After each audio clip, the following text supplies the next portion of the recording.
Bueno, buenas tardes, bienvenidos, bienvenidas a este webinar.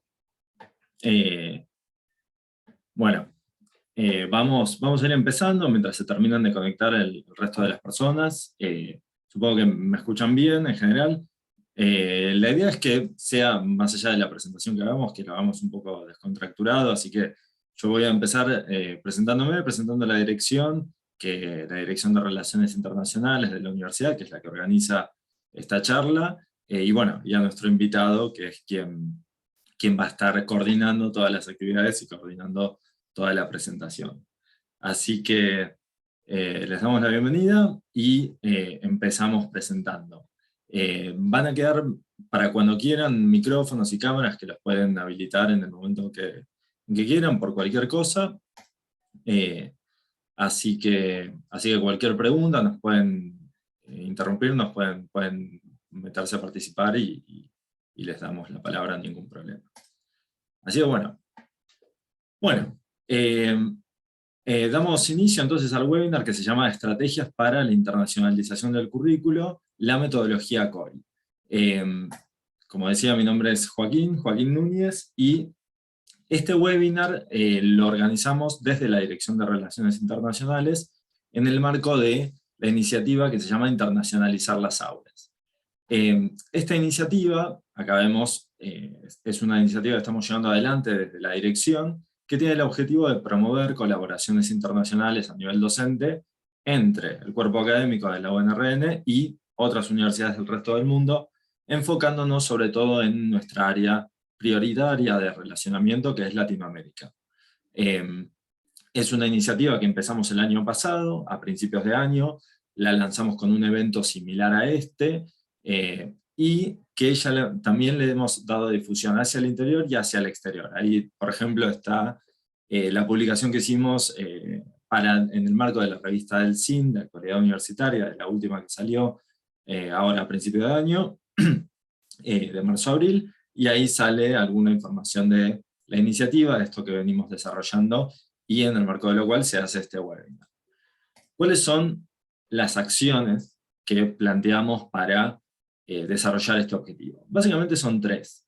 En primer lugar, buscamos socios a nivel internacional. Estas es las actividades de internacionalización a nivel docente, de internacionalización de la experiencia de enseñanza-aprendizaje y del currículo en general. Es algo que viene creciendo hace varios años y sobre todo tuvo un gran impacto, un gran crecimiento a partir de la pandemia, y todas las limitaciones que suponía la virtualidad y todas las posibilidades que abrió la virtualidad para conectarse con socios docentes, socios académicos de otras universidades fuera de Argentina. Entonces, una de las actividades principales es buscar para nuestra propia comunidad docente socios, docentes, instituciones de otras universidades principalmente de Latinoamérica, o asociaciones de educación superior internacionales, con las cuales se puedan establecer proyectos de colaboración. Por otro lado, hay un montón de metodologías, hoy nos vamos a enfocar en la metodología COIL, pero hay un montón de metodologías o mecanismos o tipos de proyectos que se pueden generar para potenciar la cooperación internacional docente. Muchas veces estas metodologías son nuevas, digamos, no todos las conocen, entonces una de las acciones que tenemos es buscar y organizar nosotros mismos oportunidades de capacitación para entrar en contacto con estas modalidades de cooperación, de colaboración y de armado de proyectos. El año pasado, como les dije, lanzamos la iniciativa Internacionalizar las Aulas con una actividad que fue fundamentalmente una actividad de presentación y de capacitación sobre algunas de las metodologías más populares en el caso de armado de proyectos a nivel docente con docentes de otras universidades del exterior. Entonces, nosotros hacemos la búsqueda de los socios, hacemos la búsqueda de oportunidades de capacitación sobre estas nuevas metodologías, y hacemos un relevamiento interno dentro de la universidad de el interés que hay sobre este tipo de proyectos, el atractivo que genera, la utilidad que genera o las necesidades que se plantean, y difundimos al interior todas estas posibilidades de conexiones con el interior y de capacitación que van apareciendo. En esta línea, el año pasado, las oportunidades que se fueron abriendo en el marco de esta iniciativa es, bueno, a partir de la primera jornada de lanzamiento, donde participó Kelly Henao, que es especialista en internacionalización de la Asociación Columbus, una asociación internacional de educación superior, de la cual la UNRN es miembro, y Columbus tiene esta plataforma que se llama Hub Academy, que básicamente facilita conexiones internacionales entre docentes para proyectos COIL, que es la metodología que vamos a ver hoy, pero también para otra gran diversidad de metodologías. Y facilita los mecanismos de encontrar a un par para colaborar, encontrar a un par para armar una propuesta. También tuvimos colaboraciones en formato COIL con la Pontificia Universidad Católica del Perú. Se armaron dos proyectos, dos de los primeros proyectos COIL que hicimos con la universidad, adentro de la universidad, con alguna universidad extranjera. También hemos difundido, bueno, hoy nuestro expositor viene de la Universidad Veracruzana de México, y hemos difundido las convocatorias anuales que tiene, las oportunidades que abre todos los años la Universidad Veracruzana para hacer colaboraciones docentes internacionales, también en metodología COIL.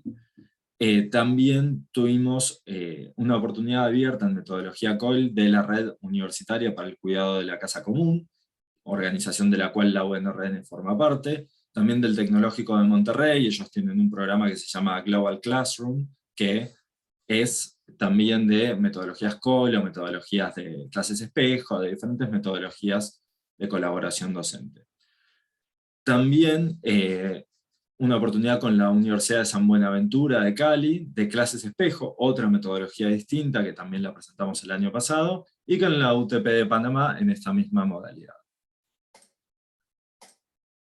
¿Cómo, digamos, vamos a seguir haciéndolo a lo largo de todo 2022, la idea es que esto sea una iniciativa permanente, y que, al igual que el año pasado, vayamos relevando interés al interior de la universidad y oportunidades externas, y conectar esas oportunidades externas con los intereses de nuestro cuerpo docente.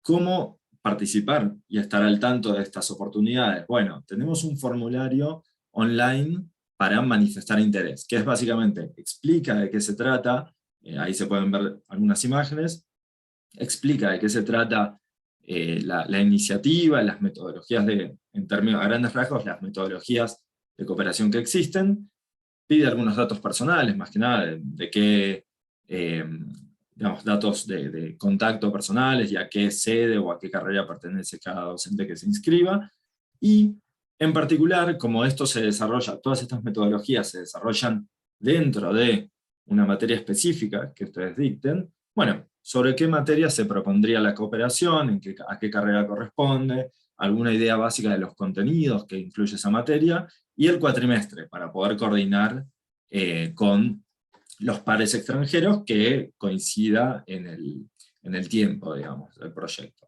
Yo ahora, después les voy apenas terminamos la presentación, les comparto el link para que puedan completarlo, si les interesa, después de cerrar todo, y si quieren participar este año de la iniciativa, después van a ir recibiendo las comunicaciones, pueden responder a las que les interesen, o no, o dejar de lado si es que no es para el área de ustedes o no les interesa en particular con esa institución. Pero con este mecanismo sabemos la base de interés que tenemos, las áreas de interés, podemos orientar mejor la búsqueda, y podemos difundir más fluidamente todas las oportunidades que van surgiendo a nivel internacional.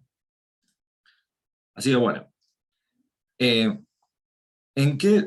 bueno, presentamos a nuestro orador del día de hoy, a quien va a estar coordinando el webinar, que es Ángel Fernández Montiel. Ángel es mexicano, es el coordinador de cooperación académica de la Universidad Veracruzana, una de las universidades más grandes de México, con la cual tenemos una fluida relación de cooperación. Hemos hecho intercambios en personal de gestión, hemos hecho intercambios estudiantiles, tenemos convenio de cooperación, estamos en un montón de iniciativas cooperando en conjunto. Ángel es experto en cooperación académica internacional, él se encarga dentro de la universidad y afuera en diferentes espacios latinoamericanos y de todas las Américas en realidad, de diseñar contenidos y tutorar talleres de internacionalización del currículo y de aprendizaje colaborativo internacional en línea, la metodología COIL. Por eso lo invitamos, porque tiene una amplia experiencia en esto, trabajando con diferentes instituciones, con diferentes realidades a lo largo del espacio latinoamericano, y aparte, además de la metodología y digamos, de conocer en detalle de qué se trata esto de la internacionalización del currículo y las diferentes opciones que existen, también él está en contacto con todo el entorno de cooperación a nivel internacional latinoamericano, que es el espacio donde nos interesa establecer vínculos. Entonces, él también es un actor muy interesante para ayudarnos a conectar nuestros docentes con docentes del exterior. Ha tenido también roles académicos y de gestión en asociaciones internacionales de educación superior, como muchas de las cuales que la UNRN también forma parte, y ha sido conferencista en materia de internacionalización de la educación superior en diferentes lugares de las Américas. Así que bueno, acá cerramos la presentación y le damos pie a que inicie su presentación Ángel, y ya vayamos a la dinámica que él tiene pensada.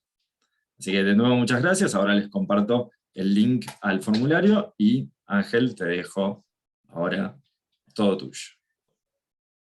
Muchas gracias, Joaquín. Muchísimas gracias a la Universidad Nacional de Río Negro, a María Paula y a ti, Joaquín, por esta amable invitación que me han hecho para compartir la experiencia que ha tenido la Universidad Veracruzana en su proceso de internacionalización de la educación superior.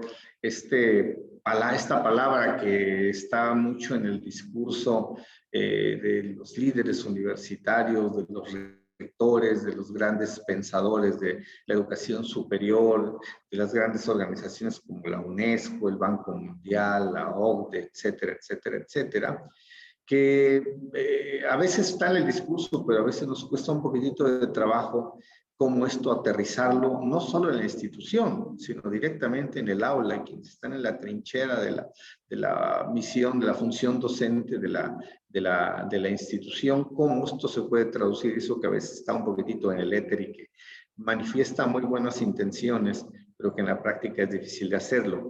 Ahorita Joaquín ya daba cuenta de algunas de las actividades, estrategias específicas, acciones específicas que está mencionando, que está realizando, perdón, la Universidad Nacional Río Negro, que los cuales me parecen bien interesantes porque nos dan una idea precisamente de cómo traducir esto que está en el discurso, traducirlo a la práctica. Lo que les voy a compartir a ustedes es la experiencia que tiene la Universidad Veracruzana en esta metodología que se llama COIL, que nosotros la abordamos no tiene muchos años, pero que nos hemos empoderado en buena parte nos hemos apropiado prácticamente de la metodología porque le encontramos muchas bondades, pero sobre todo las bondades que quizá muchos de ustedes ya la han experimentado a través de las colaboraciones que han tenido con Perú, con Colombia, con México,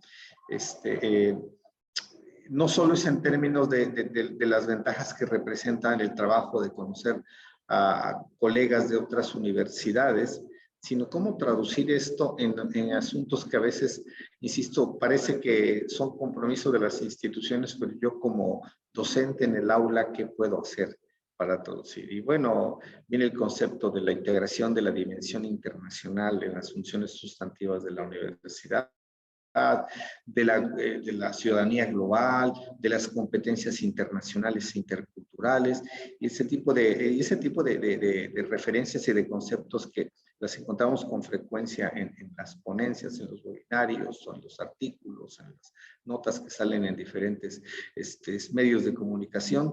Pero insisto, esto cómo nosotros podemos traducirlo en la práctica y yo abordarlo desde mi práctica docente en el aula. Entonces, COIL, en la metodología COIL, nos abre estos espacios de oportunidad para que esto yo lo aterrice, lo piense, lo practique y lo diseñe en el aula. Y voy a iniciar esta colaboración, esta charla con un video. Si me permiten, voy a iniciar con un video que tenemos aquí disponible. Permítanme tantito. Permítanme tantito. está. Es un video corto de 2 minutos que quiero. Permítame un momento. Ok. Ahora sí.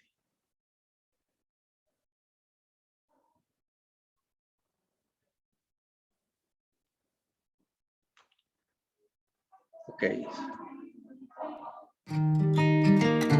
¿Qué es la educación para la ciudadanía mundial?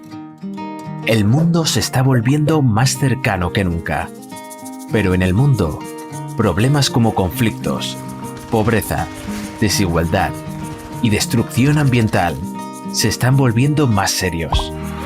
¿Es este el mundo que queremos? No. Queremos una sociedad más pacífica, justa y sustentable. ¿Quién puede hacer esto posible?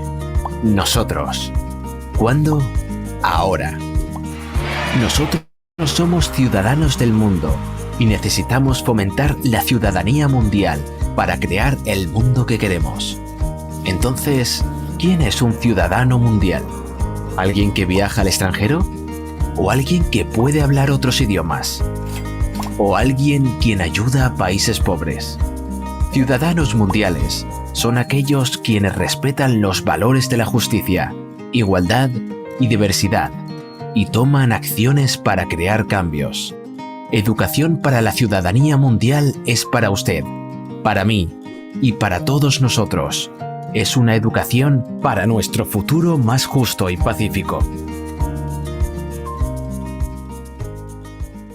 Ok, aquí la pregunta que quizá nos venga a la cabeza a nosotros, quienes somos docentes, quizá lo estemos pensando, pero en la práctica a veces, ¿qué es lo que nosotros desarrollamos de manera explícita, intencional, en mi práctica docente para abonar a este tipo de cosas? Puede estar expresado en la misión y en la visión de la universidad, en el plan de desarrollo institucional, inclusive puede estar expresado en el perfil de egreso de un plan de estudios específico que hablará de el ingeniero global o los atributos del pedagogo con un compromiso local y global explícito, etcétera, etcétera. Pero en la práctica, a veces, ¿quién lo va a hacer en el aula? ¿Qué asignaturas o materias son las que van a tomar de manera explícita e intencional estrategias que abonen a esta ciudadanía global? Y precisamente la metodología COIL nos abre espacios de oportunidad para que nosotros abonemos con nuestro granito de arena a contribuir a la formación de este ciudadano global. Voy a compartir una presentación con ustedes. Les voy a pedir que me corroboren si la pueden visualizar. ¿Se mira bien? Sí, ahí se ve perfecto, Ángel. Perfecto, gracias, Joaquín. Ok, bueno, ya vimos ahorita el tema de este video, los ciudadanos globales o los ciudadanos mundiales. Y bueno, las universidades, les comentaba, las universidades, la educación universitaria, no solo tiene ya la responsabilidad de formar profesionales en ciertas disciplinas, por supuesto que la tienen, que tienen que ser competentes, tienen que ser con calidad en disciplinas, tanto las que están tradicionales como las nuevas que se van generando o con la mezcla de otras disciplinas y otros conocimientos. También debemos de tener el compromiso de formar personas con valores, con reacciones y comportamientos que lleven a formar ciudadanos de una manera íntegra, comprometidos con la sociedad y comprometidos con el mundo. Estos egresados también, por otro lado, no solo en actitudes, sino también en valores, sino también con ciertas habilidades, con ciertas, esto que le llaman a veces habilidades blandas o habilidades transversales o habilidades para el mundo del trabajo y el mundo, el mundo global. Entonces, deben ser egresados también que tengan y que manifiesten creatividad, que manifiesten, que sean innovadores, que sean, no novedosos, sino innovadores, que transformen el mundo, comprometidos, por supuesto, con la paz y con los derechos humanos. Entonces, reconociendo que estamos en un planeta interconectado y que esto de alguna manera lo que tiene repercusión a nivel local también tiene repercusión en el mundo y viceversa. Entonces, este tipo de personas que estamos formando, debemos generar nosotros en las universidades unos ámbitos de aprendizaje que nos ayuden a formar este ciudadano global. La UNESCO reconoce estos ámbitos de aprendizaje en 3 niveles: el nivel cognitivo, el nivel socioemocional y el nivel conductual. Y esto ustedes perfectamente lo podrán asociar a los saberes epistemológicos, a los saberes heurísticos y axiológicos que generalmente abordamos o debemos de abordar en nuestra práctica docente. Para el caso del ámbito de aprendizaje cognitivo, estos pueden ser son abordados como los conocimientos que generalmente nosotros transmitimos en el aula y cómo nosotros motivamos de que los estudiantes comprendan este conocimiento que estamos transmitiendo, que sepan ellos elaborarlo, que sepan interpretarlo, que lo analicen, que lo digieran para generar un pensamiento propio y que motivemos en ellos esta capacidad de indagar más información, de buscar más información y hacer análisis críticos sobre la información disponible y eventualmente, idealmente, hasta generar nuevo conocimiento. Y todo este tipo de conocimientos, ese tipo de información que reciben y que digieren y que a veces emiten, debe estar también, debe de ubicarnos en la interdependencia que tenemos nosotros como personas en una localidad que también tiene impacto a nivel mundial y viceversa. Entonces, cuando nosotros abordamos este tipo de resultados, de atributos o de temas desde la perspectiva cognitiva, esa es quizá la que nosotros asociamos generalmente a lo que hacemos en el aula.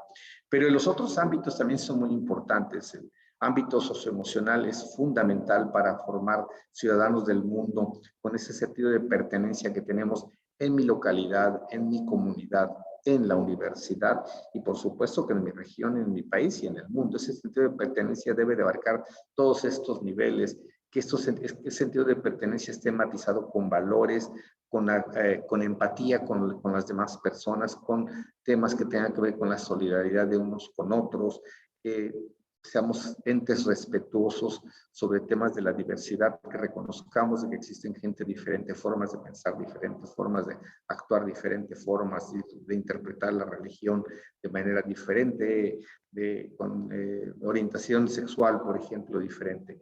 Lo que sí es importante es de que todos en este ámbito socioemocional reconozcamos de que estamos socialmente todos conectados y de alguna manera debemos de generar respeto en esta convivencia cotidiana que tenemos con las personas. Y desde la perspectiva, desde el ámbito de aprendizaje conductual, pues es de cómo nosotros interactuamos ya directamente en el mundo, cómo reaccionamos, que debemos reaccionar de manera eficaz, con calidad, con responsabilidad, con respeto.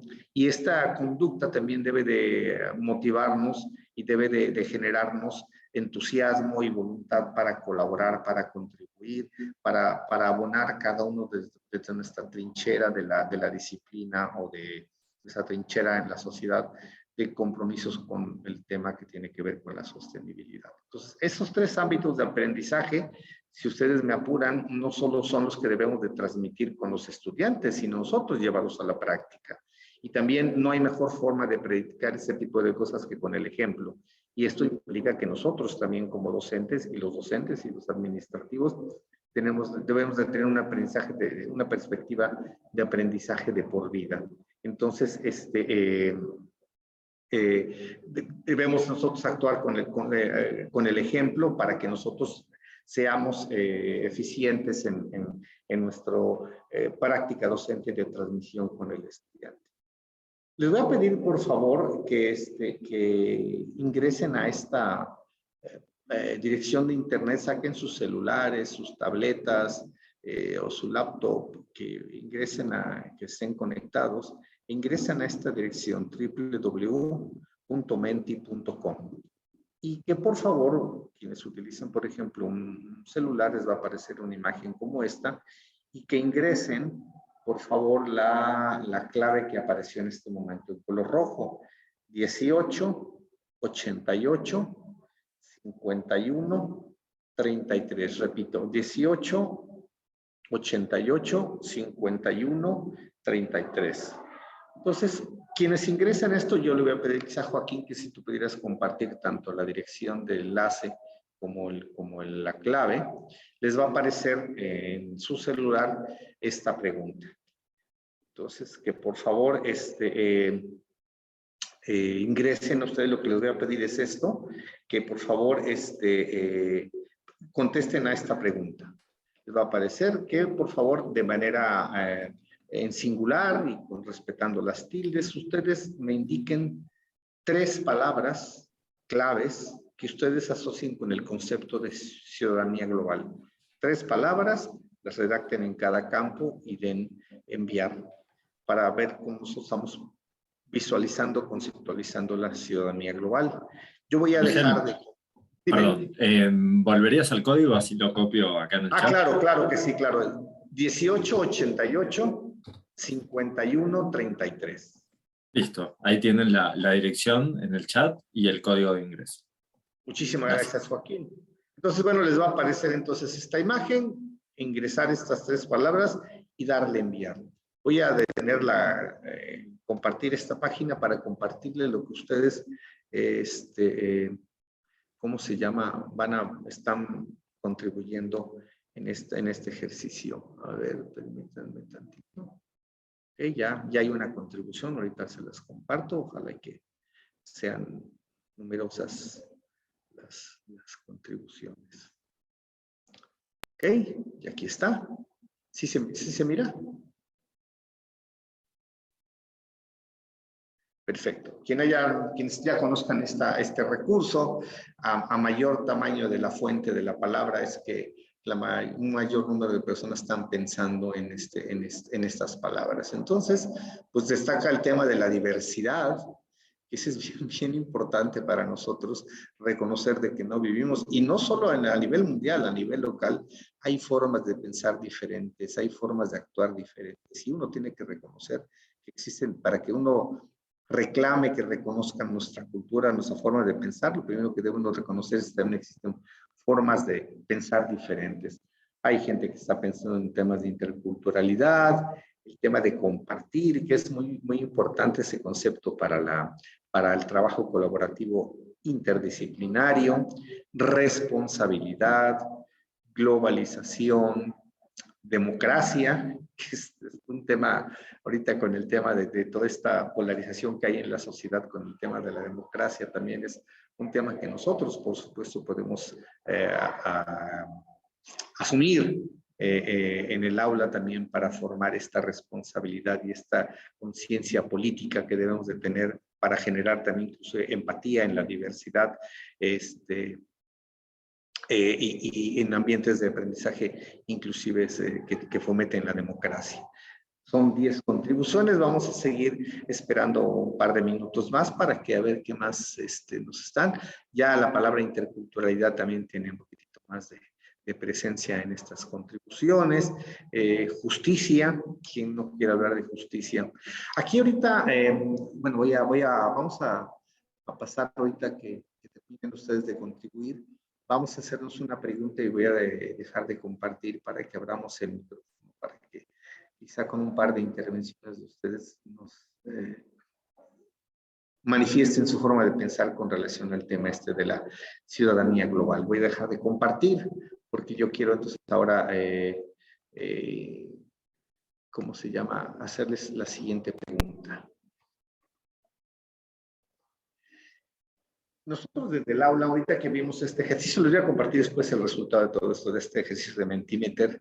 Yo los invito aquí a pensar ustedes, maestros, ¿cuáles son los atributos en términos de valores, de actitudes, de comportamientos y de conocimientos desde la perspectiva de la ciudadanía global serán los más pertinentes en un egresado de cualquier programa que tengan ustedes? Yo me gustaría, les voy a abrir incluso el micrófono para ver si alguien levanta la mano y nos pregunta qué es lo que nosotros debemos de abonar independientemente de la disciplina en la que yo estoy interactuando. ¿Cuáles son estos atributos del ciudadano global? ¿Alguien quisiera compartir su forma de pensar al respecto? Pueden activar su micrófono, levantar la mano y activar su cámara. ¿Nadie?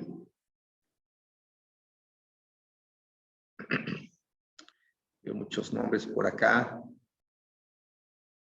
Mauricio, Estela, Mario, Melina.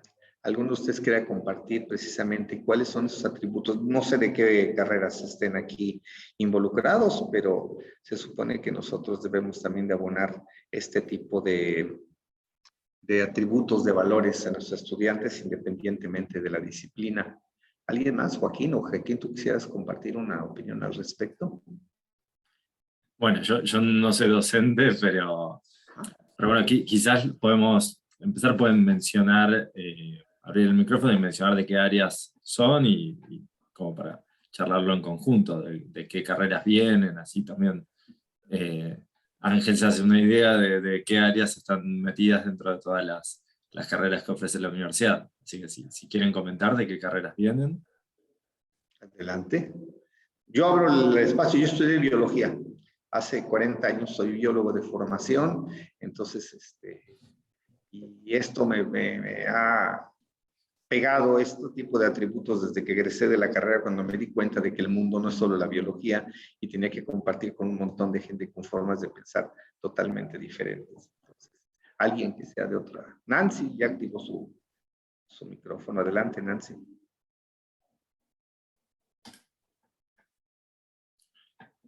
Paz también está acá. Paz también, ya conocí Dice, Paz. soy del área de arquitectura y hay un concepto que me interesa transmitir a los estudiantes y es el de conciencia ambiental. Conciencia ambiental. Genial. Paz, ¿no quieres abrir tu micrófono para que nos compartas un poquito más de lo que estás compartiendo en el chat? Nancy finalmente no estoy seguro si se animó. No sé. Pero bueno, ya tenemos un programa que es arquitectura, no sé qué otros programas estén aquí.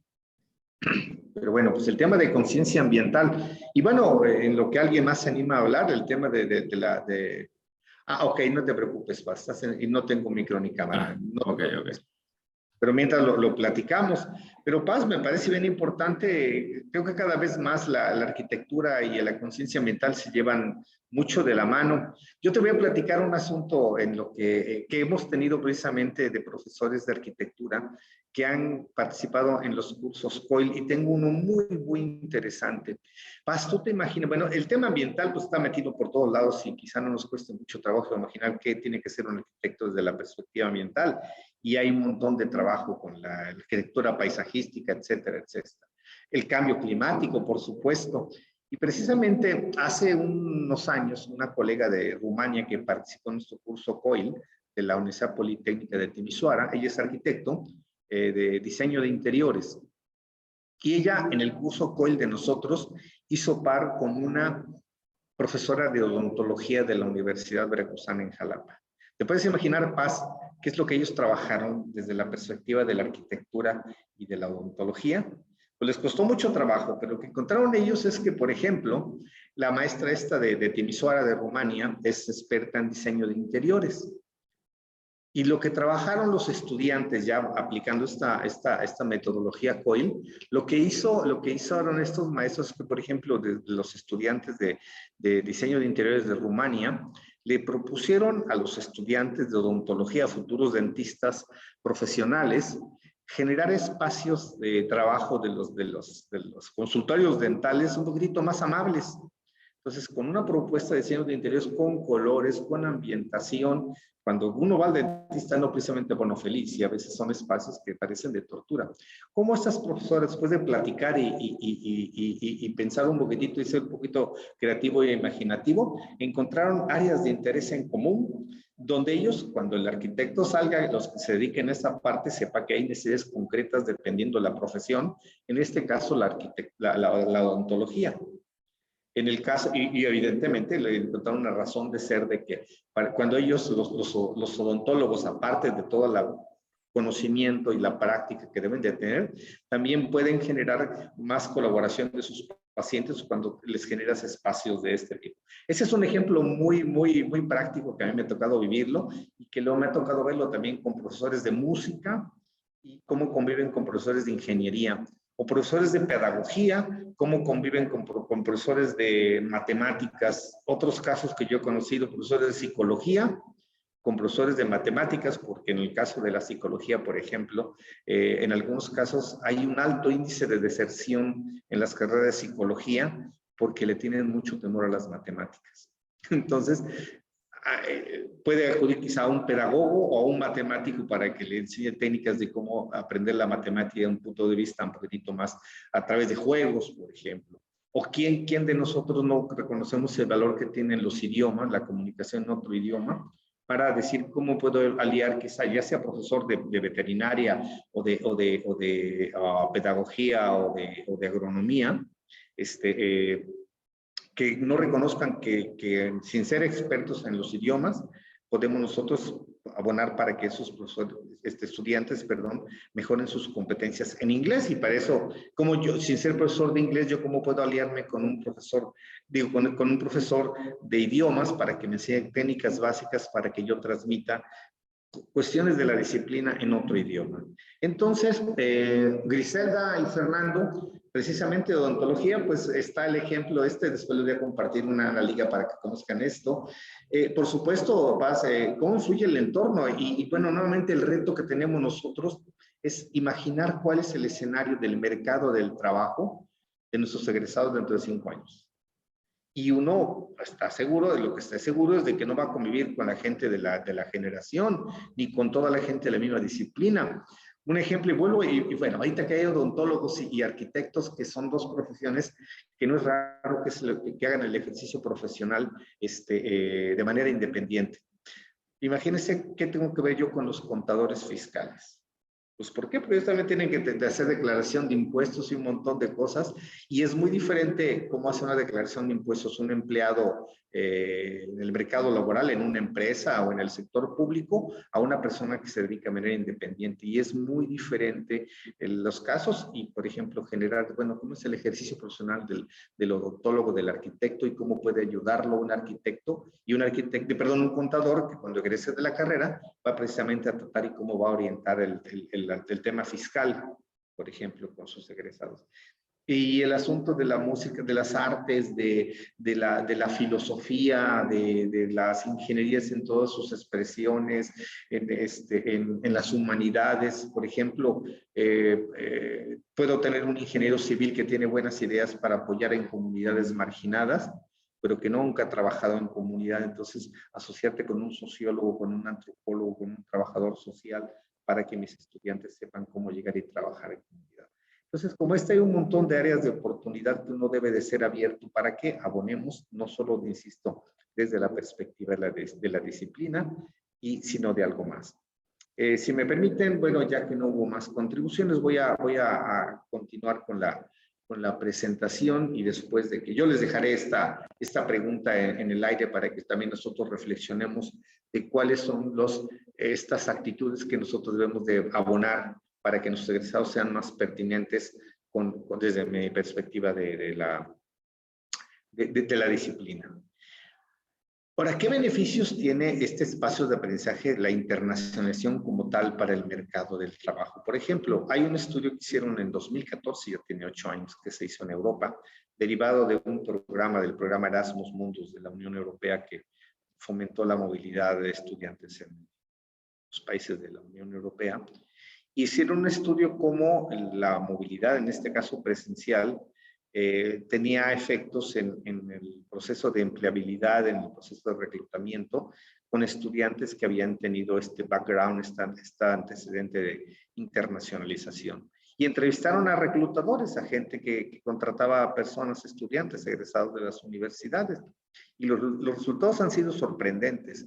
El 92%, por ejemplo, de los empleados estaban pensando en esas habilidades transversales, esas habilidades blandas, tales como la curiosidad, habilidades para la resolución de problemas, temas como tolerancia y confiabilidad cuando están contratando personas. El 64% de los empleadores pensaban que la experiencia, el background internacional es importante como criterio para contratar personas. Y el 64% de los empleadores también mencionaron que los graduados con experiencia internacional tienen una responsabilidad más grande en términos profesionales. Eso fue hace 8 años. Estoy seguro que hay estudios más recientes que van a darnos cuenta de cómo este impacto de la experiencia internacional puede tener efecto para asuntos estrictamente relacionados con el mercado del trabajo. El asunto es el siguiente: este estudio está hecho de movilidad presencial en Europa. Nosotros en América Latina, en Argentina, como en México, donde la mayor parte de los estudiantes vienen de universidades públicas, están en la universidad pública y muchas veces con grandes carencias económicas, donde movilizamos cuando mucho el 1% de nuestra matrícula. ¿Qué hacer con este otro 99% que no tiene esta oportunidad de movilizarse al exterior? Pues hay precisamente estrategias en casa, ya mencionaba hace ratito Joaquín, las estrategias de integración en casa que hacen en la Universidad Nacional de Río Negro, aquí en la Veracruzana, y ese concepto es muy importante. Y la metodología COIL es una estrategia de internacionalización en casa donde nosotros vamos a transmitir estas habilidades o procurar construir estas habilidades blandas o transversales en nuestros egresados.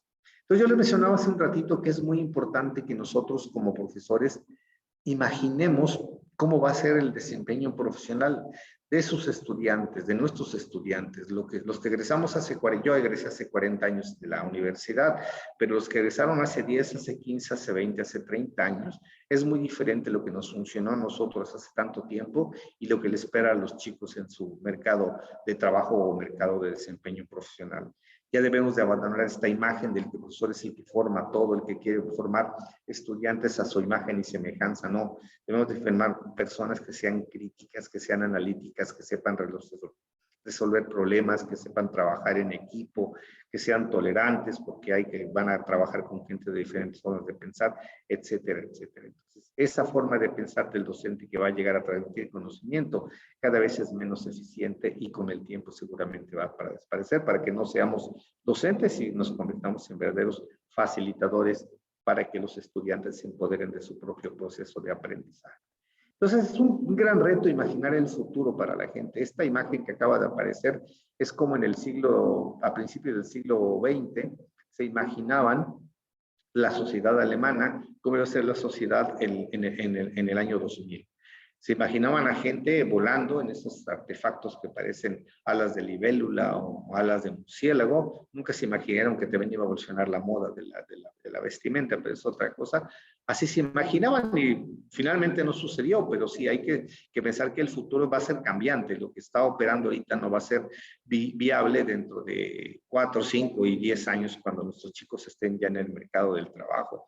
¿Quién se iba a imaginar? Yo, por ejemplo, no termino de entender los códigos de barra y ahora ya están los códigos QR y ya están también aquí los códigos de identificación de cara o los identificadores a nivel de DNA, etcétera, etcétera. Entonces, cada vez es más complejo y hay que estar preparados y los estudiantes también para este mundo cambiante que no sabemos, no tenemos la certeza hacia dónde va. Y el ejemplo de la pandemia, hace poco más de 2 meses, no imaginábamos que todavía a la fecha muchos de nosotros todavía vamos a estar trabajando desde casa. Y todavía no sabemos que esta nueva normalidad, qué es lo que nos depara. Todavía hay incertidumbre. ¿Quién va a preferir mejor, ya que probó las bondades del trabajo en casa, siga haciéndolo desde casa y quienes van a tener que regresar? Lo que no tenemos duda es que el mundo va a cambiar. El mundo va a cambiar y está cambiando. Ahora, ya para hablar específicamente de lo que es la metodología COIL y cómo podemos visualizar que esto nos va a ayudar. Le voy a pedir, voy a dejar de compartir, le voy a pedir a Joaquín, él tiene la liga para compartir este video que está en inglés, pero está subtitulado al español. Joaquín, ¿pudieras? Sí, ahí estoy abriendo. Un minuto.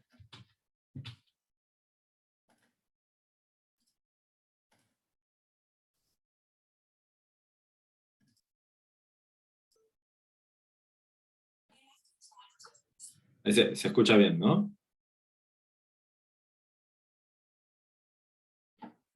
Bueno, ahorita está parado el video, ¿no? No está saliendo el audio. Okay. ¿No está saliendo el audio? No. A ver, dale play, a ver, porque yo sí escuché audio. Ah, ok. A ver, probamos de nuevo. Un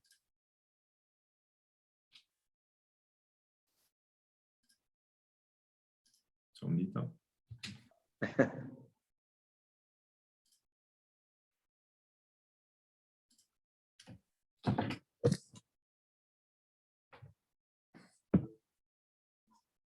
Imagine trying to teach a person to swim without water. Well, the same holds true for global learning. If we want our students to gain the knowledge and skills of global citizenship, they need opportunities to work on shared challenges with people who are different from them in our classrooms, our communities, around the world, and on our planet.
No parece que hubo un problema con el audio, pero estaban los subtítulos, entonces creo que nos permitió atender.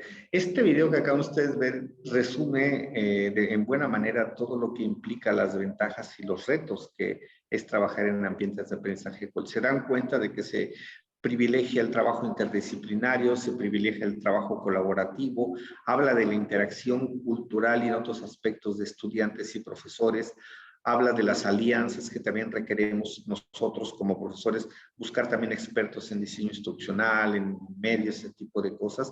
Es un trabajo que requiere algo de inversión del tiempo, pero los beneficios y el impacto que esto genera en los estudiantes es bien interesante. Tenemos testimonios bien interesantes de estudiantes que después de esto han dicho, me ha costado trabajo, pero lo volvería a hacer porque le ven las bondades. Vamos a tratar de desmenuzar este video, que también en la presentación que ya también la tiene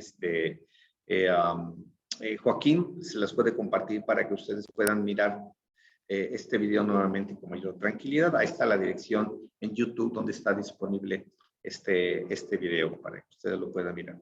Pero yo quisiera iniciar esto con ya lo que es el tema de COIL, con lo que COIL no es. Ha generado mucha expectativa en todo el mundo, sobre todo a raíz de la pandemia. COIL no es una plataforma, no es una plataforma de trabajo virtual. Utiliza las plataformas, pero no es Moodle, no es Blackboard o Edmodo o Schoology.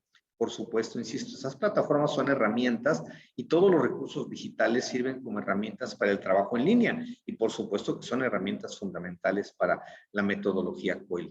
todo el aprendizaje mediado por tecnologías, incluyendo hasta las más básicas como la web 2.0, como las redes sociales, son herramientas que sirven de apoyo para el desarrollo de propuestas de intervenciones educativas. Si recuerdan el video, realmente lo que los profesores que trabajan en COIL y después con sus estudiantes, lo que diseñan son intervenciones educativas en algún momento del semestre, no todo el semestre, con sus estudiantes. Generalmente son 4 semanas, pero pueden ser más, pueden ser menos. Entonces, es un momento utilizando plataformas, pero COIL no es ninguna plataforma. Tampoco COIL es un curso semestral en línea.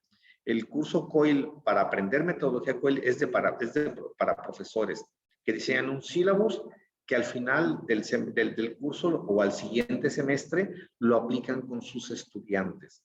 Entonces, la meta principal de esta metodología es el diseño de un sílabo, de una intervención educativa, de un curso corto entre pares de diferentes disciplinas, de diferentes países, de diferentes, inclusive a veces de diferente idioma, a veces pueden ser tríos, depende de cómo vaya la metodología, pero es identificar un par. Yo mencionaba ahorita el ejemplo de la profesora de Timisoara con la profesora de odontología, y bueno, aquí hay profesores de odontología y también de diseño de interiores. Es buscar áreas de oportunidad en diferentes disciplinas que le van a permitir, por supuesto, fortalecer el conocimiento disciplinar y sobre todo el trabajo que van a desempeñar ya una vez egresados, para que los chicos tengan más herramientas, más competencias en este mundo tan cambiante. Entonces, no existe una regla en cuanto a la duración de la intervención educativa. Generalmente recomiendan 4 semanas, no son 4 semanas exhaustivas porque también hay horarios, hay otro tipo de actividades que tienen que atender estudiantes y profesores. Y bueno, como se darán cuenta, que se menciona también en el video, hay actividades sincrónicas y asincrónicas que tienen que planearse con suficiente anticipación por los profesores. Entonces, COIL tampoco es una asignatura que ofrece transferencia de créditos y otros incentivos. No me voy a dejar mentir María Paula y Joaquín, que cuando uno ofrece créditos por movilidad presencial o virtual, son criterios que son más complejos, que generalmente están asociados a un semestre, de movilidad de un semestre. No lo impide COIL ni lo facilita, simplemente no es la misión de COIL ofrecer créditos. Si se dan bien, si no se dan también, pero eso depende de la normatividad de cada institución. Entonces, pues puede ser viable. Sí, Joaquín. Perdón, justo este tema que estabas mencionando, se conecta con una pregunta que hizo Paz, si este curso corto conforma una asignatura electiva, que bueno, ahí lo estás un poco respondiendo, pero bueno, básicamente desde la universidad lo que estamos incentivando es que se creen al interior de materias obligatorias, regulares de las carreras, digamos. Eso es lo que nosotros promovemos, ¿no? Claro, sí, pero inclusive yo iría más a esto. Bueno, para empezar, el curso como tal no es una asignatura, lo que buscamos es espacios de aprendizaje de profesores de diferentes disciplinas, de diferentes países y a veces diferentes idiomas, donde ellos diseñan un curso corto, que después lo pueden integrar a su asignatura como parte del semestre normal, esta experiencia educativa, pero no es en sí una asignatura, sino cursos cortos de interacción, más o menos como las clases espejo, pero un poquitito más complejas y más que requieren un proceso de planeación más complejo, pero sí efectivamente no es una asignatura. Sí, las 2 experiencias que tuvimos con la Universidad Peruana el año pasado son como módulos integrados a una materia regular de las carreras. Esos fueron los casos que tuvimos en la propia universidad. Como para darle también ese ejemplo a Paz, ¿no? Sobre todo. Claro, claro. Perfecto, me parece muy bien. Y bueno, al final les voy a compartir unos enlaces para que puedan mirar más ejemplos de testimonios de estudiantes y profesores que han participado en este tipo de experiencias. Y tampoco COIL es un curso dirigido a una sola institución. Muchas instituciones acuden, por ejemplo, con la Universidad Veracruzana porque quieren que les demos un curso COIL a una sola institución. Y ya nomás los invito a pensar de que si precisamente una de las bondades que tiene la metodología es generar espacios de aprendizaje con un montón de universidades, con un montón de disciplinas, con una mirada intercultural, pues un curso COIL para profesores de una universidad. Podemos dar una charla como esta para que sepan qué es lo que implica el curso COIL. El curso COIL es mucho más que esto, entonces no está enfocado para darlo un curso a una institución, sino que en espacio de aprendizaje, como el caso que me menciona Joaquín con la Universidad Peruana, con la PUC, estoy seguro que la experiencia con estos chicos y con estos profesores ha sido de referencia importante para esto.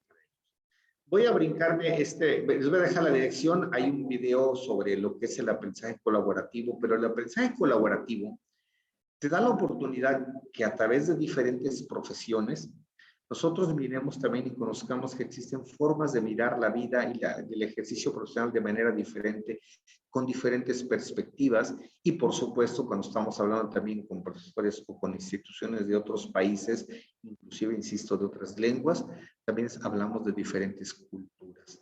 Este tipo de ambientes de aprendizaje precisamente nos van a permitir, nos abren áreas de oportunidad para que nosotros abonemos a estas actitudes, estos valores que están muy apreciadas, esas habilidades blandas o transversales que se mencionaban para formar ciudadanos globales.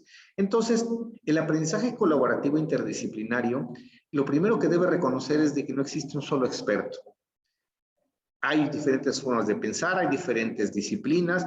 Lo que uno es importante es generar una relación recíproca entre gentes que pueden ser abogados, pueden ser chefs, pueden ser doctores, pueden ser ingenieros, etcétera, etcétera. Lo importante es de que todos asumamos un liderazgo, un trabajo en equipo y que desarrollemos nosotros habilidades de comunicación con diferentes disciplinas.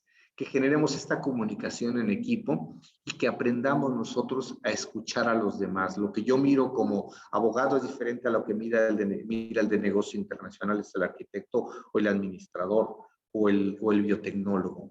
Lo importante es de que uno, una vez que genera esta habilidad para escuchar a los demás, para que genere este espacio de aprendizaje en equipo, lo importante es generar un poder compartido.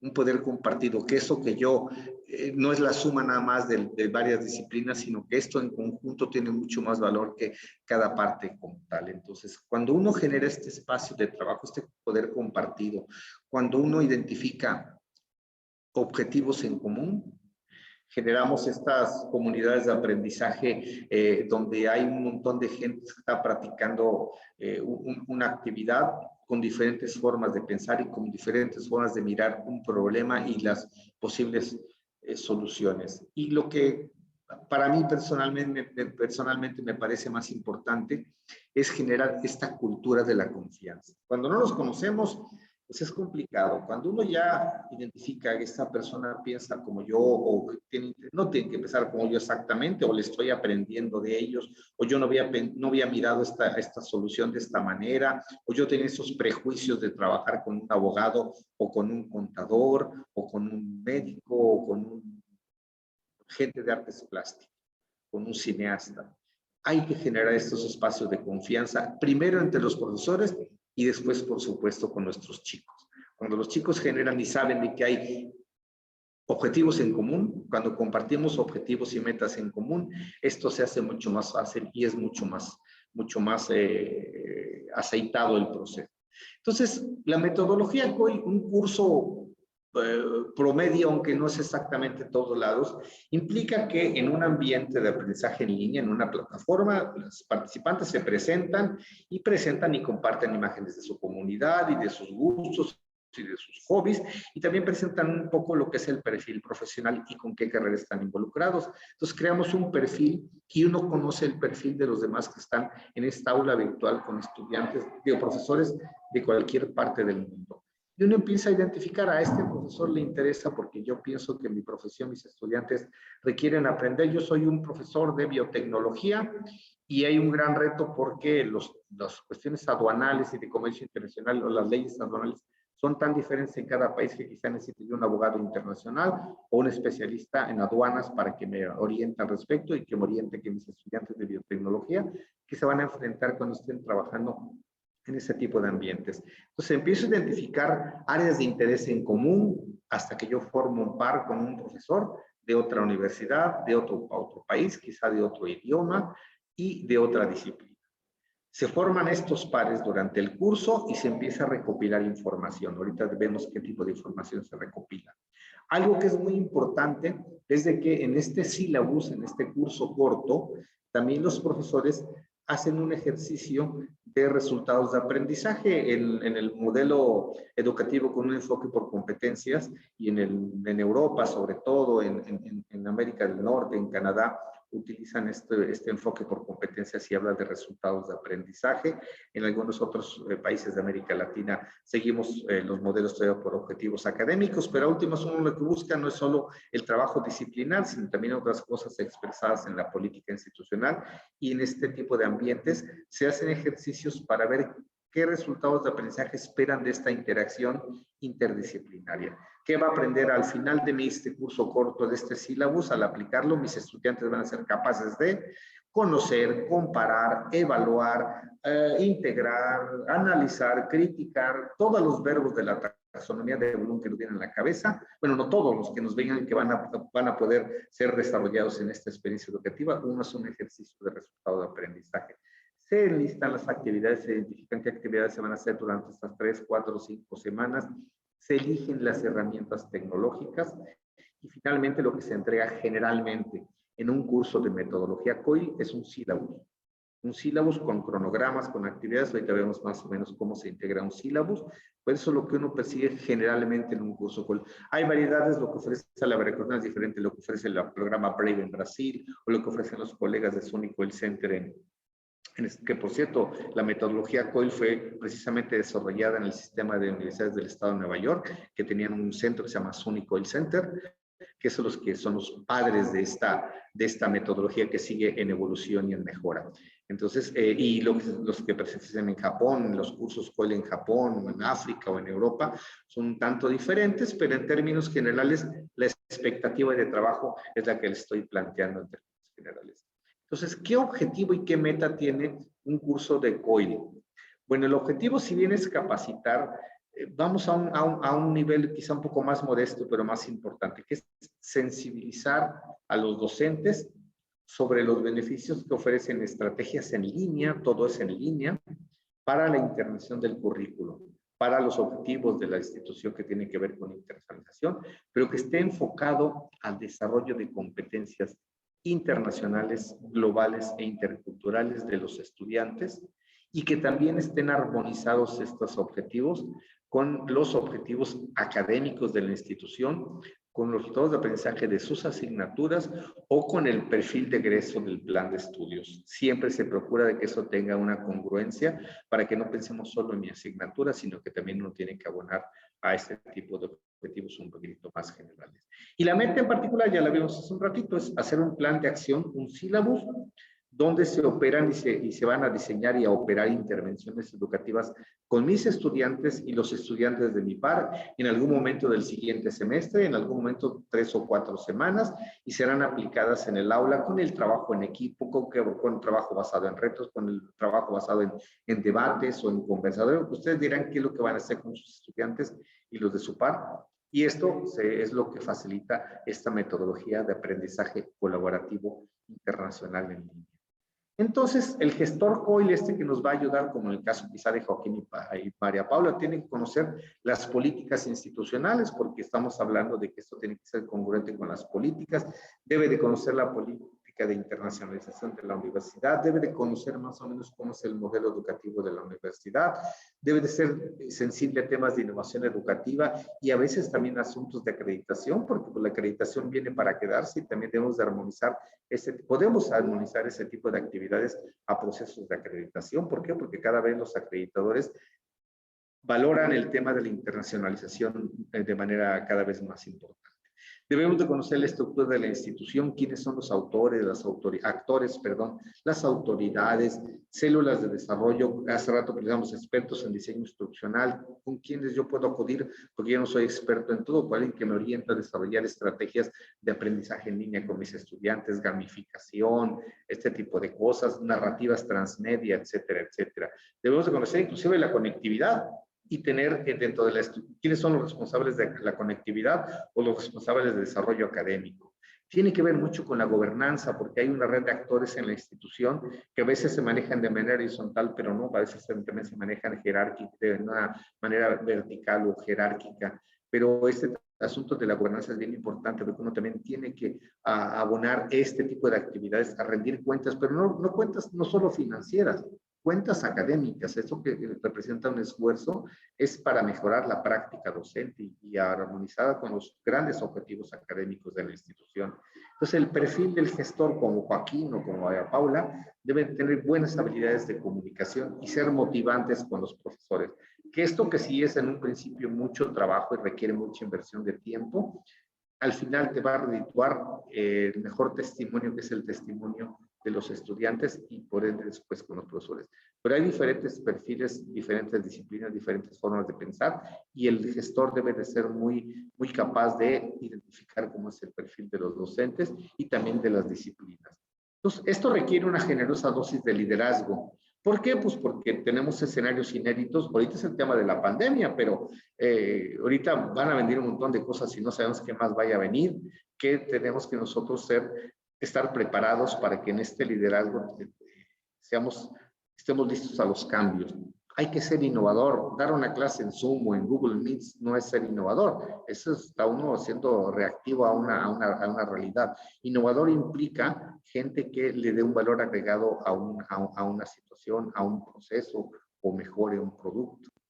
Eso es ser innovador y que sea también replicable y que le interese a demás personas. Entonces, todo lo nuevo también genera a veces resistencia. Entonces, alguien puede decir, no, ¿sabes qué? Mira, un curso COIL a mí no me interesa porque es mucho tiempo y yo tengo que cumplir mis metas académicas, bla, bla, bla. Hay también resistencia en la comunidad académica y hay que estar consciente de esto, ¿no? Entonces, el liderazgo, el gestor, el que le interesa promover metodología COIL, debe estar consciente de que hay capacidades y actitudes de los actores. Hay un ex rector de una universidad de México, de la Universidad de Guanajuato, que decía que la gestión académica es como pastorear gatos, porque ni comen pasto y cada uno va a andar por su cuenta. Y a veces es complicado trabajar con la academia, pero entonces la gente que promueve ese tipo de actividades que son relativamente nuevas debe reconocer que va a trabajar con 4 tipos de gentes o académicos. La gente que puede y quiere, la gente que no puede y sí quiere, la gente que sí puede y no quiere, y la gente que ni puede ni quiere. Las primeras son la gente que son van a ser nuestras estrellas, porque es gente muy dispuesta siempre, muy capaz, y es la que con mucha probabilidad quizás después van a ser nuestros maestros o nuestros jefes. La gente que puede y no quiere, pues hay que motivarla. La gente que no puede y sí quiere, hay que capacitarla. Y la gente que ni puede ni quiere, bueno, pues es a sacarle la vuelta y esperar a que no nos ponga obstáculos, etcétera, etcétera. Un líder que sepa convencer a este tipo de gente tendrá todos mis respetos, porque eso es muy complicado cambiar esas actitudes. Entonces, COIL, que es algo novedoso, que es algo exigente, que requiere tiempo, que requiere perderle a veces el amor a un fin de semana o a 2 con la familia, requiere de gente que motive y de que le dé a conocer. Entonces, en este contexto institucional, pues, ¿quiénes son los actores en COIL? Por supuesto que los responsables de las oficinas de relaciones internacionales, María Paula, Joaquín y no recuerdo cómo estaban los otros 2 colegas de la oficina, pero son los responsables. Pero el principal aliado de estas oficinas son los profesores. Sin esto no tiene razón de ser, porque uno puede predicar entre los no convencidos y no va a tener ningún efecto. También es importante entonces generar alianzas con los responsables del modelo académico. Llámese innovación educativa, llámese desarrollo académico, llámese desarrollo curricular, llámese innovación, ¿cómo se llama? Acreditación. Ese tipo de cosas son los responsables que también van a ser nuestros aliados. ¿Por qué? Porque, por ejemplo, en el caso del modelo académico, siempre cada X tiempo se revisan planes de estudio y se hace ejercicios de diseño o rediseño curricular. Y en el caso de las acreditaciones, pues es un asunto de que vamos o vamos. Y hay que estar atento que están evaluando los cuerpos acreditadores que tienen que ver con internacionalización o con el uso de tecnologías para armonizar este tipo de actividades con ese tipo de cosas. Si uno hace esta alianza con estos 4 actores, cuando dirigimos a los rectores, a los tomadores de decisión, esto es menos complicado. Puede ser que el rector esté convencido del tema y incluso aporte económicamente y las decisiones que tomen sean armónicas con esto, pero los rectores van y vienen. En cambio, los profesores se quedan. Si están los profesores convencidos, estén o no estén los rectores, o vaya un nuevo rector que quizá no empatice mucho con este tipo de situaciones, pero ya los profesores están convencidos. Mientras estos profesores estén empoderados del proceso, pues las cosas van a garantizar una preeminencia y una viabilidad. Entonces, el docente COEL, el profesor que participe en una actividad de este tipo, debe estar consciente de que va a trabajar de manera colaborativa, de que va a trabajar con profesores que requieren mucha sensibilidad al trabajo interdisciplinario. No olvidemos los ejemplos que les he dado. E insisto, hay un montón de ejemplos en todas partes del mundo donde la condición, en muchos casos, es que sean pares de otras disciplinas. Les comentaba que también algunos cursos COIL ofrecen espacios para aprender o para fortalecer la comunicación en otro idioma. Puede ser inglés, pero también hay cursos en francés de metodología COIL y eso también nos ayuda. Y no para formar intérpretes profesionales, para gente que sepa comunicar, para que los estudiantes en un ambiente de aprendizaje también sepan comunicarse en otro idioma. Hay que estar consciente de que se utiliza las tecnologías para esto y hay que, lo que no sepamos, pues acudir con quien sepa y buscar cuáles son las mejores herramientas para eso y por supuesto uno dar a conocer las que conoce. El tema de la gestión del tiempo es fundamental, ahorita veremos a detalle, pero es bien importante la gestión del tiempo. El tema de la innovación, mucho es creatividad y ahorita lo vimos, por ejemplo, en la pandemia cuando nos confinamos, de que a veces la conectividad no era la mejor y uno tenía que buscar alternativas para esto y eso a veces nos hace innovadores. Entonces el docente COIL también debe estar abierto a ser más bien disponible, tener algo de creatividad y estar dispuesto a innovar.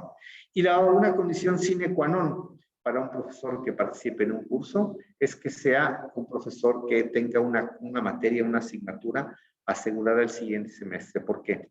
Porque el sílabus que genera con su par, la expectativa es que lo aplique el siguiente semestre con sus estudiantes durante una parte del semestre y con los estudiantes del par del profesor de la otra universidad. Les mencionaba que la gestión del tiempo es fundamental. ¿Por qué? Para empezar, porque si vamos a hablar de formar un par con un profesor de otra universidad, hay diferentes calendarios escolares. Entonces, unos inician antes, otros después, entonces hay que armonizar esa parte para tenerlo en cuenta si es que vamos a aplicar el sílabus con los estudiantes. Tenemos diferentes usos horarios, ahorita, por ejemplo, son 3 horas de diferencia entre México y Argentina, nosotros estamos 3 horas más atrás que ustedes. Hay diferentes usos horarios, en el caso de Rumania eran 8 horas de diferencia, entonces armonizar ese tipo de cosas es complicado. Si a eso le sumamos los cambios de horario invierno, por ejemplo, ahorita estamos a 3 horas a partir del domingo, México adelanta 1 hora su horario y vamos a estar no solo a 2 horas de Argentina, de Chile y de Brasil. Pues esas cosas hay que tenerlas en cuenta porque a veces programar una sesión sincrónica y no tenemos conciencia del uso horario y de los horarios de verano puede ser complicado. Los horarios de clase también, ¿por qué? Porque mi grupo quizá tiene un horario de clase diferentes al del grupo de mi par en el otro país y en algunos modelos educativos donde no hay grupos como tales, sino que los estudiantes eligen diferentes asignaturas o materias con diferentes horarios. Eso es muy complicado y hay que tenerlo en cuenta para preverlo en una gestión de intervención educativa con metodología COIL. Entonces hay que estar pensando de que hay que desarrollar tanto o diseñar estrategias de trabajo tanto sincrónico como asincrónico. Y si me apuran ustedes, el trabajo asincrónico es el que más puede privilegiar este tipo de trabajos. Las sesiones sincrónicas, yo por experiencia he visto que se limita a 2 o 3 sesiones sincrónicas y el resto de trabajo es generalmente asincrónico o forman equipos que los chicos se ponen de acuerdo en qué momento van a trabajar sincrónicamente y que de manera asincrónica. Entonces, uno tiene que, en el sílabus, desarrollar contenidos y distribuirlos durante horas durante la semana. Una lectura va a estar abierta a la lectura de lunes a viernes de la primera semana. Y se promueve el trabajo en equipo va a ser a partir del miércoles hasta el viernes y el viernes van a presentar una propuesta inicial del trabajo que vamos a pedir los profesores. Y también tenemos que diseñar toda la intervención educativa, también insisto, distribuida en horas y en semanas, de modo de que los chicos conozcan en qué momento van a interactuar, en qué momento vamos a hacer una sesión sincrónica, la sesión de presentación o la sesión de resultados al final de la intervención educativa durante la 4ª o 5ª semana. Entonces, hay que ser muy claro con el tema, y eso requiere mucho trabajo de escritorio con los profesores, ¿no? Los temas culturales, les mencionaba, que abre un espacio para aprendizaje cultural, para que nosotros reclamen y reclamemos de que reclamemos que nuestra cultura propia sea reconocida por los demás. Hay que pensar en que primero hay que conocer la cultura de los y reconocer que existen otras formas de pensar otras culturas. Entonces hay que conocer la cultura del par académico, y después también para que nuestros estudiantes conozcan la cultura de sus pares estudiantes, y sobre todo cómo aprender de la otra cultura, de esos prejuicios que tenemos a veces como sociedad, que son muy complicados y que no nos permiten una convivencia sana. Este tipo de espacios de aprendizaje son bien útiles para conocer eso, para romper prejuicios, para ser flexibles, para generar actividades, por lo menos actitudes de tolerancia, que quizás sea la menos deseable de las competencias interculturales, pero por lo menos es más deseable que la intolerancia. Entonces, uno como profesor tiene estos espacios de oportunidad para conocer cómo se aprenden cosas culturales, y esas famosas competencias interculturales, ahí están. Uno no las tiene que identificar cuáles son. Hay autores que dicen, las competencias interculturales pueden ser estas, y yo veo de estas que me puede servir para el aprendizaje de mis estudiantes. Entonces, los recursos de cómo entender la cultura son tan diversos como los idiomas, como los trajes típicos, como el folclore en términos generales de cada país o de cada región o de cada ciudad. Las artes plásticas en general también son expresiones culturales bien útiles y bien interesantes para trabajar en estos ambientes. La literatura, la gastronomía, las fiestas locales, ya sea un carnaval o la fiesta de muertos en México, o la fiesta de las flores en Medellín, en Colombia, o la fiesta de negros y blancos en Pasto, en Colombia. En fin, hay un montón de expresiones culturales que uno también las puede incluir en el sílabus y decir, ¿sabes qué? Para como una actividad de rompimiento de hielo, ven chicos, compartamos el tema de la gastronomía. ¿Por qué? Pues qué es lo que comen en Buenos Aires, qué comen en la Ciudad de México, qué comen en El Salvador, o qué es lo que comen en Panamá o en Cali, en Colombia. Y es una forma de conocer la gastronomía. ¿Por qué? Pues porque, por ejemplo, yo conocí un caso de una profesora de japonés de la Universidad Veracruzana que trató de hacer un ejercicio con una profesora de japonés en El Salvador. Y lo que hicieron ellos, en ambos casos, es de indagar en los restaurantes de comida japonesa de Jalapa y de El Salvador, y cómo se ve adaptado a la cultura y a la disponibilidad de recursos en El Salvador y en Jalapa. Y de eso involucraron a esos estudiantes, hicieron ejercicios de explicar cómo era la gastronomía japonesa adaptada a Jalapa, eso en japonés. Tenemos entonces cuestiones disciplinares, tenemos cuestiones culturales y tenemos trabajo de investigación, etcétera, etcétera, en un curso de japonés, por ejemplo. Entonces, las expresiones culturales pueden abordarse de una manera bien interesante para abonar a estas competencias interculturales. Y bueno, no podemos dejar de pensar que los europeos a veces dan un paso adelante con nosotros y, por ejemplo, este marco de competencias digitales para los ciudadanos es de este año. La Unión Europea ya tiene definido cuáles son las competencias digitales para los ciudadanos de Europa en este caso. Y si ustedes me apuran, los ambientes de aprendizaje tipo COIL, pues precisamente también nos van a permitir abonar a este tipo de competencias. Las competencias las dividen en 5 grandes grupos, no los voy a repetir, solo les voy a pedir y prestar atención en el segundo, que son las competencias en comunicación y colaboración, que es lo que quizá más empata para el aprendizaje COIL. Entonces, uno también puede abonar a estas competencias digitales, no porque nos atengamos exactamente como lo dice la Unión Europea, pero sí puede servir como referente cuáles son esas competencias digitales y eventualmente cuáles yo puedo abonar. Entonces, estas competencias digitales están asociadas a otro tipo de competencias reconocidas a nivel mundial. Las competencias en idiomas, las competencias en literacidad, las competencias de conciencia y expresión cultural, las competencias en emprendimiento, las competencias en cultura cívica, las competencias en ciencia, tecnología, ingeniería y matemáticas, en fin, esas competencias claves que pueden ser claves para cualquier disciplina como un marco de cualificaciones general, son bien importantes. Y las competencias digitales, desde la perspectiva de la comunicación y la colaboración, lo que está mirando es generar ciudadanos comprometidos con el mundo a través de las tecnologías digitales. Y nosotros, pues en ese tipo de espacios de aprendizaje podemos abonar eso. ¿Cuáles?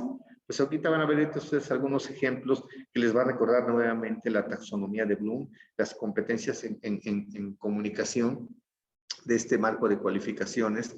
Habla desde competencias básicas, que habla de identificar servicios digitales sencillos o reconocer tecnologías digitales apropiadas sencillas. Ese es el nivel básico, y se va complejizando, mejor dicho, y habla de identificar, de reconocer, de seleccionar, de discutir, hasta por el nivel intermedio. En el nivel avanzado habla de variar, y a un nivel ya altamente especializado, crear soluciones, integrar conocimientos, proponer nuevas cosas. Entonces, esas competencias digitales, si uno también tiene como en la mira de mi experiencia educativa y de trabajo colaborativo, yo puedo ganar esto, pues puedo declarar también el estado de aprendizaje. Mis estudiantes al final de este sílabus van a ser capaces de identificar servicios digitales simples. ¿Por qué? Porque les voy a transmitir quizá a utilizar Quiz o utilizar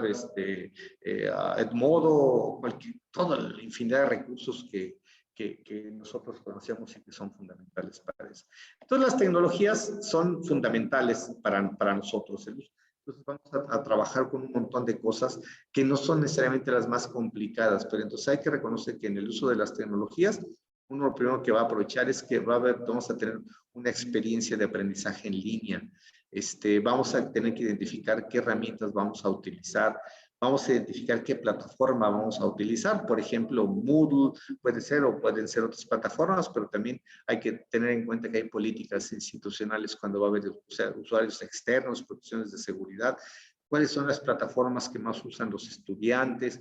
Hay que pensar que el trabajo sincrónico en las plataformas es complicado, pero también el trabajo asincrónico, pues hay correos, hay foros, hay redes sociales, etcétera, etcétera. Entonces hay que estar conscientes de que también las redes sociales pueden ser una buena herramienta. Puede ser Facebook, puede ser WhatsApp, puede ser Twitter, puede ser Instagram, etcétera, etcétera. Y una vez que conozcamos todo eso, vamos a encontrar un montón de obstáculos. Vamos a ver qué pros y contras tiene cada uno de ellos, de modo de que nosotros elijamos las mejores herramientas digitales para operar esta intervención educativa. Entonces, lo importante es de que no tengamos la tecnología de punta, porque no lo vamos a poder tener todo. Si tenemos problemas de conectividad, si tenemos siempre un aparato que no es especialmente el más moderno, si tenemos problemas de ancho de banda, si tenemos simuladores que no tenemos, si no tenemos el software de última generación, si no tenemos licencia, no es necesario eso. Uno tiene que aprender con lo que tiene. Nosotros venimos de universidades públicas, en este caso, como la Universidad Nacional de Río Negro y la Veracruzana, donde en el caso de la Veracruzana, el 75% de los estudiantes vienen de estratos bajos y muy bajos, que es muy probable que a nosotros nos pasó en la Veracruzana, que cuando fue el confinamiento, había estudiantes que fueron a sus comunidades donde no hay ni energía eléctrica. Entonces, eso requiere de mucha creatividad y de innovación de los profesores para apoyar ese tipo de estudiantes. ¿Dónde estamos? Lo top, lo más reciente de la tecnología, siendo trabajar con lo que nosotros tenemos. Y por eso hay que acudir a los expertos. Yo no puedo ser experto en diseño instruccional, pero uno tiene que identificar qué gente nos pueden ayudar en diseñar gráficamente, o ser un experto en medios, o a programar recursos, a veces no sabemos ni programar una encuesta en Google Form, o qué sé yo, a compartir documentos en un Drive. Hay que conocer también quién puede ayudar en gestión de contenidos o en corrector de estilos, etcétera. Entonces, uno tiene que buscar en ese menú que tengo yo en mi universidad o en mi par lo que tiene. Pues oye, mira, está interesante esto de la gamificación, pero pues yo cómo puedo buscar juegos interesantes para que los chicos mejoren su inglés desde la perspectiva de la agronomía, para cultivo para huertos domésticos. Pues va uno con el experto en idiomas y, oye, mira, sugiéreme juegos para este tema, y ellos seguramente nos van a poder orientar al respecto. Y así como eso, hay un montón de cosas. La cosa es no saberlo, sino tener el teléfono de quien acude. También hay que pensar en temas de evaluación, porque uno va a evaluar este tipo de actividades con una forma quizá de evaluar diferentes. Vamos a evaluar a los estudiantes de dos universidades diferentes, con sistemas diferentes. Tenemos que evaluar también el aprendizaje colaborativo, cómo estos chicos se vieron, se integraron al trabajo colaborativo. Quizá haya que generar durante el curso rúbricas un poco diferentes. Hay escalas de calificaciones diferentes, de 0 al 5, del 0 al 10, del 0 al 100, A, B, C y D. Entonces hay que estar conscientes de cuáles son las diferencias de escalas de calificaciones y ponerse de acuerdo cuáles son las que vamos a utilizar en esta experiencia, cómo evaluar las asistencias. Hay universidades que no lo toman tanto en cuenta porque es mucho trabajo asincrónico, pero otras que sí requieren la asistencia como eso, pues hay que ponerse de acuerdo al respecto. Hay que evaluar la experiencia antes y después de la experiencia de la intervención educativa para ver qué es lo que los chicos aprendieron y cómo piensan antes del trabajo y después del trabajo. Y hay que procurar también evaluar el aprendizaje intercultural, los prejuicios, qué piensan ustedes de los mexicanos o de los veracruzanos o de los ticos o de los ecuatorianos y ese tipo de cosas asociadas a la cuestión intercultural para ver cómo, no para que desarrollen competencias, pero sí por lo menos si somos sensibles culturalmente a otros asuntos.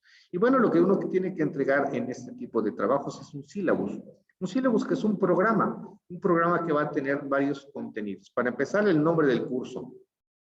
El nombre del curso se va a llamar tal. Vamos a tener que expresar también el nombre de los integrantes, de los profesores, su asignatura y su institución. Vamos a tener que indicar también un resumen corto de lo que es el curso. El curso va a generar espacios de aprendizaje para que estudiantes de arquitectura con estudiantes de informática van a trabajar en 4 o 5 líneas. Les comentaba que tienen que ser un ejercicio de resultados de aprendizaje al final del sílabus o de la aplicación del sílabus. Los estudiantes que participen van a ser capaces de evaluar, comprender, conocer, analizar, los verbos de la taxonomía de Bloom o la que ustedes utilicen, que quieran y que sean viables de aplicarlos en esta experiencia. Las políticas de asistencia también tienes que hacerlo de manera expresa, la evaluación y la escala de calificaciones, identificar los ambientes virtuales, es en una plataforma, en otro. Yo he visto experiencias de este tipo con metodología COIL, que todo ha sido con Facebook. Y han sido muy buenas y muy interesantes y no requirieron el gran ancho de banda. Hay que ver qué recursos de información le vamos a compartir a los estudiantes, qué contenidos, qué lecturas, qué videos, qué podcasts, etcétera, etcétera. Eso también lo tenemos que tener bien definido para que los chicos acudan a ese tipo de recursos. Se diseña una actividad de rompimiento del hielo que generalmente se aplica al principio de la intervención educativa, un juego, algo para que se presenten. Uno busca Icebreak Games en un metabuscador y aparecen un montón de estrategias, unas muy divertidas y muy simpáticas, que nos ayuda precisamente a romper el hielo con nuestros estudiantes. Nuestros estudiantes, por ejemplo, cuando uno va a interactuar, que mi par es de Estados Unidos, lo primero que van a preguntar a los estudiantes, pues yo no hablo inglés. Y uno tiene que ser motivador para decirle, no te preocupes, no te vamos a evaluar tus conocimientos para que aprendas. Los chicos, después de la primera o segunda interacción con los chicos de Estados Unidos o de Canadá o de Inglaterra, se empiezan a comunicar sin ningún problema. Pero hay que quitarles ese miedo. Y hacer un calendario de actividades de todo el sílabus para que tengamos identificado qué vamos a hacer en estas 3, 4, 5 semanas de la interacción. Y finalmente les comentaba que hay referencias, testimonios de estudiantes y de profesores. Al ratito que les comparta la presentación, hay testimonios en este caso de la Universidad Veracruzana con profesores de otras universidades y de diferentes carreras, de geografía, de idiomas, de arquitectura, de odontología, en fin, ese es un ejemplo nada más de los testimonios que ustedes pueden mirar y descargar inclusive el video para que conozcan al respecto. Este repositorio que les comento, que es de la Universidad Veracruzana, está en un repositorio más grande donde tenemos otras experiencias, testimonios de otras 2 estrategias de internacionalización en casa, que es la parte de la metodología COIL, es talleres de internación del currículo, que vamos a trabajar algo con ustedes en la Universidad Nacional de Río Negro, y también de competencias internacionales interdisciplinarias en línea, que es otro cantar, pero en este repositorio que también ustedes van a tener el acceso, van a poder mirar este tipo de testimonios y de videos. Entonces, hasta aquí es lo que yo voy a intervenir. Si consideran que yo pienso que sí hay un poco de tiempo todavía para preguntas y comentarios, adelante, por favor. Bueno, en principio, muchas gracias Ángel, creo que muy interesante, la verdad que fue muy completo el recorrido de todos los elementos, todo lo que significa, implica una metodología COIL. Creo que deja bien en claro la hoja de ruta para todos los ítems que hay que armar, todo lo que hay que tener en cuenta. eh, y la verdad que ante las oportunidades que se vayan generando de cooperación con pares, creo que nos queda también el recurso de esta charla como un punto de partida muy interesante para poder orientar el trabajo de la mejor forma y hacerlo efectivo, y tener sobre todo, digamos, con esto, me quedo con esto último que compartiste, el repositorio, la verdad, experiencias como la tuya, digamos, en muchos casos, pero también de casos concretos que dan ideas sobre cómo encarar académicamente a nivel contenidos un módulo COIL y todos los desafíos que aparecen en el medio.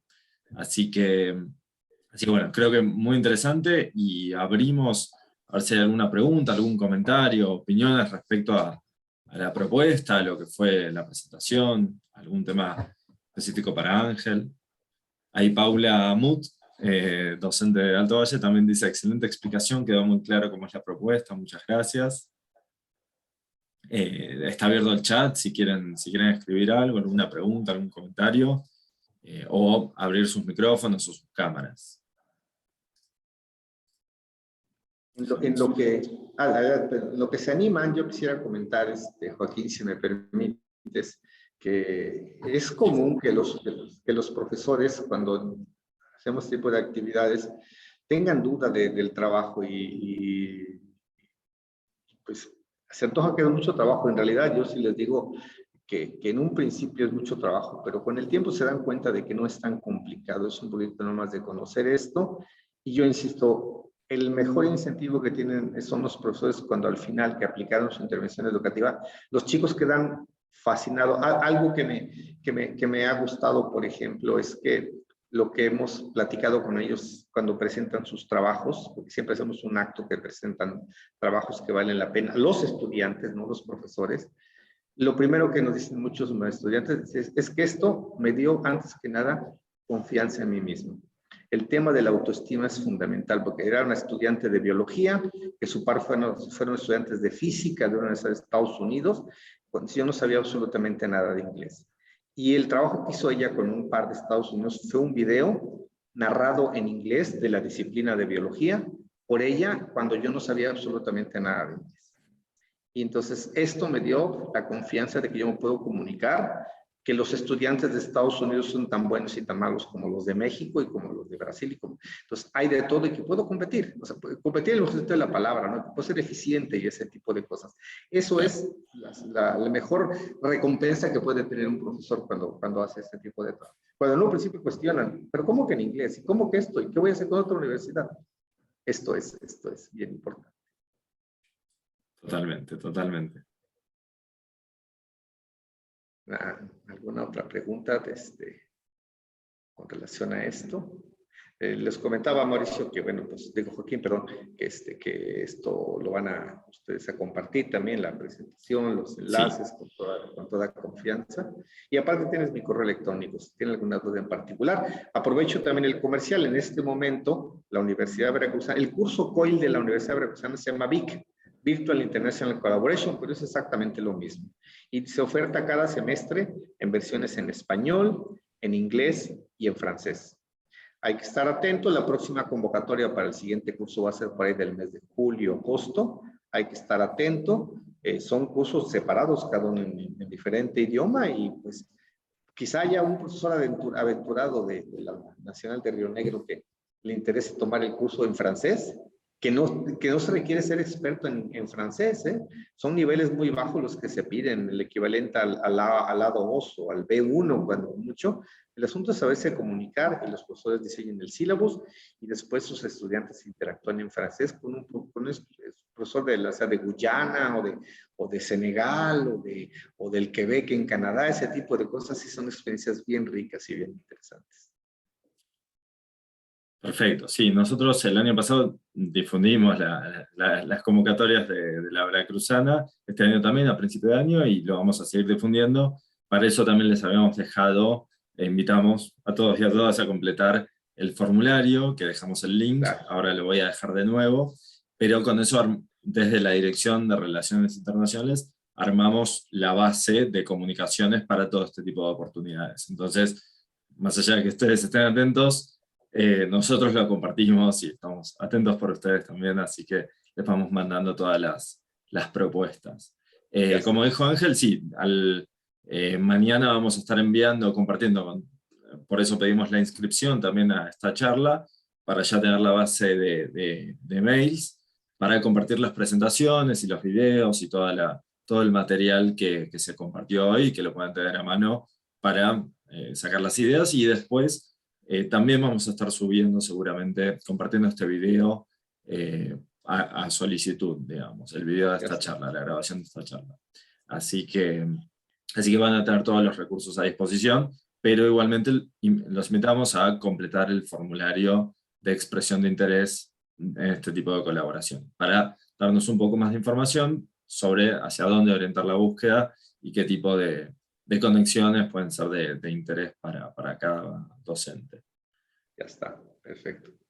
Así que bueno, si no tenemos más preguntas, si no tenemos más comentarios, hacemos el cierre. Nuestra parte, Ángel, la verdad que un placer tenerte, compartir esta charla con vos, con tanta experiencia, y que digamos, nosotros desde la universidad que estamos intentando promover este tipo de iniciativas, la verdad que, digamos, con pocas experiencias no tenemos el nivel de amplitud de la visión que tenés vos con todos los otros casos, de los desafíos que aparecen, las necesidades que van surgiendo, las oportunidades que van surgiendo, y las ideas, digamos, la diversidad de COIL que aparecen entre diferentes materias, entre diferentes universidades y diferentes visiones. Así que muy contentos con el aporte que has hecho, y con seguir colaborando, bueno, próximamente con otras actividades en colaboración, ¿no? Muchísimas gracias. El agradecido soy yo, porque realmente eso se aprende mucho. Gracias a maestra Claudia, gracias a maestra Melina, estoy a sus órdenes para cualquier cosa que vía Joaquín y María Paula, por ejemplo, podamos, si hay interés. Yo quería comentarte que si hay experiencia, interés de profesores que ya conocen metodología COIL o a espejo, y les interesa hacer ya un par, no tomar el curso, pero ya, ¿sabes qué me interesa? Que un profesor de música de la Veracruzana, quiero hacer un trabajo de este tipo.